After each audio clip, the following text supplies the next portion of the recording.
আজ কি রান্না বান্না করব বসে বসে ভাবছিলাম। আর সারাদিন হাতাখন্তি নিয়ে যুদ্ধ করতে করতে রাতের রান্নাটা করতে আর ইচ্ছা হলো না। তাই একটা বুদ্ধি খাটালাম। তাই ভাবলাম বরমশাইকে একটা ফোন করি। রজনীকান্তের মতন ফোনটা তুলে বরকে ফোন করলাম আর আদেশ দিলাম, এই একটু কিছু নিয়ে এসো তো বাইরে থেকে। বাঁচা গেল। যেমনি বলা তেমনি বরবাবু খাবার নিয়ে এসে হাজির। তোমরা কি ভাবছো আমাদের কি নতুন বিয়ে? যেই বললাম সেই বরবাবু কথা শুনে নিল।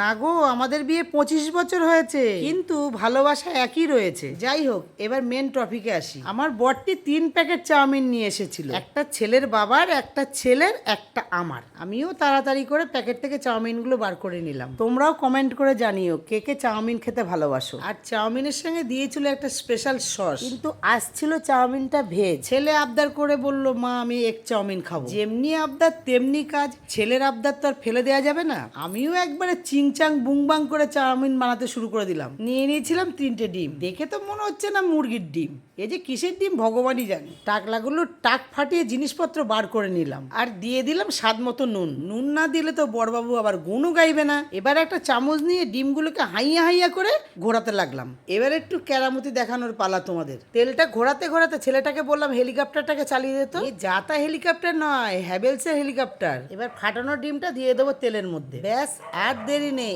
এবার রান্না শেষের পালা। ডিমটাকে ভালো করে কিমা করে নিতে হবে। কিমা হয়ে গেল, এবার দিয়ে দেবো চাউমিনটা দিয়ে এবার ভালো করে একটু নেড়ে নেবো। চাউমিন রেডি করতে করতে ছেলেকে বললাম জায়গাগুলো সব রেডি কর, রাত তো অনেক হলো, বর্মশাইয়ের খিদে পেয়েছে। এখনো যদি ভিডিওটা দেখছো তাহলে একটা লাইক করে দিও। আর তোমরাও কিন্তু অনেকক্ষণ ধরে ফোন দেখছো, এবার ফোনটা রেখে খেয়ে নাও। তাহলে আজ আমি আসি, আবার দেখা হবে পরের ভিডিওতে।